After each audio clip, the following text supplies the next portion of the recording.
Adi, wahai hamba aku, jangan takut dengan mana-mana kerajaan selagi kerajaan aku ada, kata Allah, dan kerajaan aku tidak akan padam sampai bila-bila. Ya ibadi, wahai hamba aku, jangan takut dengan rezeki, sebab selama ini rezeki aku melimpah ruah dan rezeki aku tak akan padam sampai bila-bila. Ya ibadi, wahai hamba aku ciptakan kamu untuk sembah aku. Fala tal'ab, jangan kamu main-main duk buat seronok tak ketahuan halah. Maafkan saya nah, tuan-tuan tengok. Adalah ni orang bincang berkaitan dengan orang nak dye rambut ni, anak-anak muda ni, minta maaf lah. Saya pun biasa sekali dua terpengaruh dengan perbincangan itu dan tersilap. Apa dia? Kadang-kadang hari ni dengar orang berbincang pasal memberi fatwa, kita rasa sampai tahap Tok Hassan, mantan mufti dulu kan banyak buat keluar fatwa kan, kita sampai rasa macam Tok Hassan tak reti apa. Kita rasa tok mufti yang selama ni duk buat keluar fatwa, duk jaga negeri, duk jaga negara, macam tak reti apa bila dengar budak-budak hari ni, orang-orang moden duk bincang dalam universiti ke dalam mana, sampai rasa macam tok mufti ni tak reti apa ke. Tapi bila kita duduk balik, bila fikir, bila baca balik, la ilaha illallah, tok mufti tu betul, kita tak reti. Contoh dia, orang bincang tajuk dye rambut. Lah kali kesimpulannya, boleh mewarnakan rambut. Sebab apa? Lah ni dye dah ada ni. Betul, memang hukum dia boleh. Tapi soalan dia, adakah dengan mewarnakan rambut warna kuning itu akan membuatkan kita mentauhidkan Allah Ta'ala?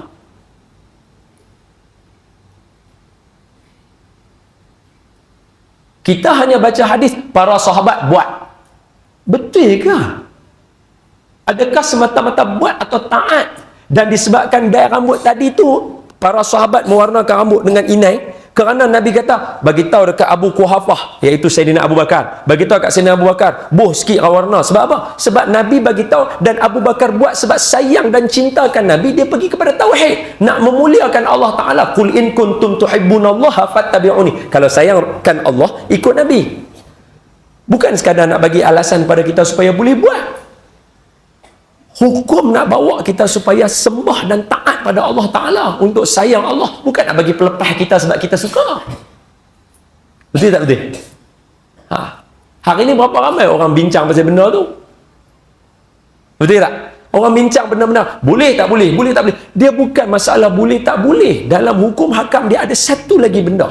Contohnya, maafkan saya kalau saya boleh bagi contoh di sini, macam dye rambut tadi sebagai contoh. Kalau anak tuan-tuan masuk dengan rambut merah, rambut biru, rambut hijau, dengan alasan hukumnya boleh mewarnakan rambut, tak kisahlah, katalah hukumnya boleh, tak apa, khalas, kita bukan nak bincang hukum. Tapi adakah dengan rambut biru hijau tadi mai semayang dekat sini dalam keadaan tauhid Allah, atau dalam keadaan menunjuk dan belagak kita? Sebab apa? Ada kan satu lagi ayat Allah kata, fa'aqim wajhaka lid-dini hanifa fitratallahi allati fataran nasa 'alaiha la tabdila li khalqillah dzalika ad-dinu qayyim walakinna aktsaran nasi la ya'lamun. Apa dia? Berdiri letak agama depan, ikut fitrah Allah bagi, jangan duk tukar apa yang Allah bagi kat hamba. Allah tak reti ya bagi rambut kita jadi warna putih, warna merah, warna hitam. Allah tak reti ya. Mak. Walaupun hukum boleh, tapi dengan cara macam tu kita tauhid Allah tak? Hak ni budak-budak duk bincang, ustaz boleh ustaz pi pawagam, ustaz boleh ustaz hukumnya kita pi menari apa semua boleh ustaz, sebenarnya tak salah, hukumnya boleh sebab dia tak melibatkan dadah, dia tak melibatkan. Betul boleh, bukan kata tak boleh. Tapi adakah dengan membuat tarian sebegitu menyebabkan kita tauhid pada Allah, kita sayang Allah Ta'ala?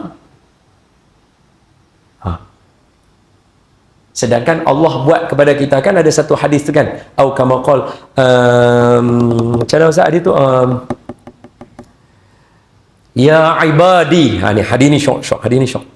Ya ibadi, wahai hamba aku, jangan takut dengan mana-mana kerajaan selagi kerajaan aku ada, kata Allah, dan kerajaan aku tidak akan padam sampai bila-bila. Ya ibadi, wahai hamba aku, jangan takut dengan rezeki, sebab selama ini rezeki aku melimpah ruah dan rezeki aku tak akan padam sampai bila-bila. Ya ibadi, wahai hamba aku ciptakan kamu untuk sembah aku. Fala tal'ab, jangan kamu main-main duk buat seronok tak ketahuan halah. Ya ibadi, wahai hamba aku. Apa sambungan Saya ingat hari tu. Wahai hamba aku, jangan takut dengan mana-mana kerajaan, kerana sesungguhnya kerajaan aku ada dan kerajaan aku tak akan padam sampai bila. Jangan takut dengan rezeki, kerana rezeki aku ada banyak dan rezeki aku tak akan padam sampai bila-bila. Wahai hamba aku cipta kamu untuk ibadah. Fala tal'ab, jangan duk main-main, jangan duk buat lebih kurang. Kamu kalau nanti tuan-tuan carilah hadis tu. Ini pun teringat sajalah, impromptu saya teringat macam tu. Jadi apa saya nak sebut? Allah cerita kata, aku buat kamu kerana ibadah. Aku nak buat kamu untuk ibadah. Bukan masalah boleh tak boleh. Jadi saya menyeru dan mengajak untuk perbincangan malam ini khusus untuk keajaiban Al-Quran. Al-Quran letak dalam tu ayat ke-10 dengan mengatakan, Rabbana atina min ladunka rahmatan. Ya Allah, kami minta kepada kamu rahmat. Maka nak selamat di akhir zaman, tuan-tuan, kena banyak pohon rahmat. Nak dapat rahmat, dia mesti kena menyeru rahmat. Macam mana kita nak tahu seru rahmat? Tadi surah Al-Baqarah ayat 218. Apa dia? Sesungguhnya orang beriman, orang yang berhijrah dan orang yang bersungguh-sungguh, mereka itu adalah orang yang menuntut rahmat Allah. Rahmat mesti tuntut dia datang, mesti ada usaha daripada kita. Sebab tu dia tak boleh kita duduk saja doa minta rahmat, tak boleh.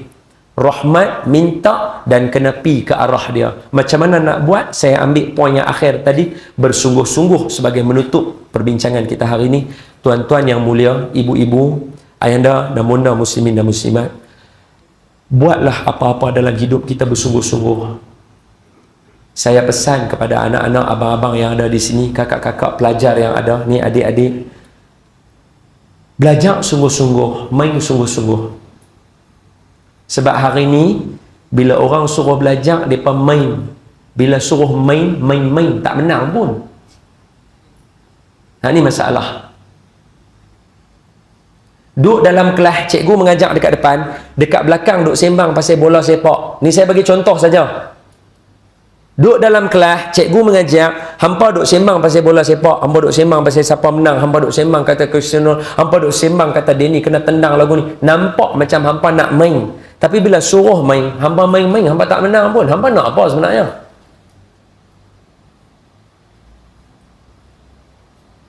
Suruh belajar, main. Suruh main. Sama macam kerja. Suruh kerja, main. Suruh main. Tak pernah pun bawa pejabat naik sampai peringkat kebangsaan, peringkat antarabangsa.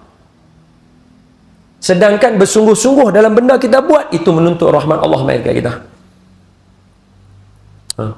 Saya bagi bunga cantik lagi dekat tuan-tuan supaya tuan-tuan nampak betapa ni bukan asabiah nah, ni bukan asabiah. Jangan duk silap saya duk kata ni orang Penang punya, kita orang Penang, orang kata dia ni asabiah.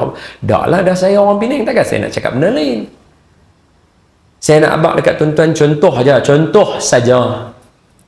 Saya selalu highlight. Apa dia?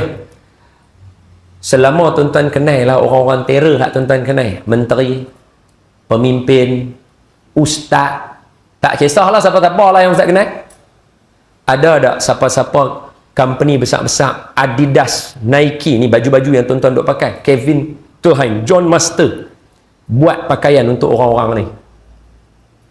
Ada tuan-tuan dengar tak jenama-jenama tu buat untuk Perdana Menteri? Ada? Tak ada. Tapi untuk orang Penang seorang ada dia buat. Apa dia?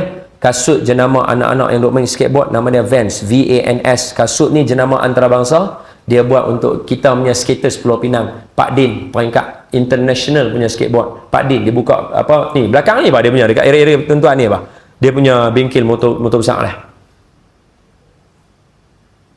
Anak orang Pulau Pinang, company antarabangsa buat satu kasut dekat dia, warna hitam kuning. Dalam kasut tu kan, dekat tapak dia kan, dekat dalam kita nak pijak tu kan, Pak Din ni dia bubuh pantun 4 kerat khusus untuk anak dia 2 orang.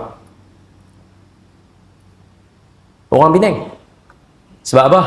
Main skateboard, main sungguh-sungguh sampai peringkat antarabangsa. Sampai peringkat dunia. Orang iktiraf dia sampai buat kasut. Nak main.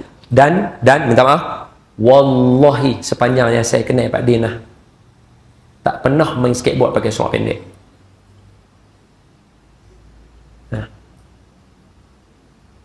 Tutup aurat elok main skateboard. Nak main sungguh-sungguh. Bawa naik nama keluarga, bawa naik nama kampung, bawa naik, buat sungguh-sungguh. Bagi jadi peringkat antarabangsa. Belajar sungguh-sungguh. Sebab apa? Sungguh-sungguh menuntut rahmat Allah mai ke kita. Ini untuk anak-anak yang ada. Tak mau lagi dah. Orang suruh baca, suruh belajar, main. Bila suruh main. Tak menang pun. Asyik peringkat sekolah, tak menang pun peringkat sekolah. Rugi. Masa berjalan. Samalah tuan-tuan yang buat program dekat masjid, samalah dengan tuan-tuan yang buat program kat mana-mana, program masyarakat. Buat program, buat sungguh-sungguh. Jangan sekadar nak melepaskan batuk di tangga saja. Buat program nak bagi pelepah bagi orang ramai, lepas tu sudah. Apa matlamat tuan-tuan?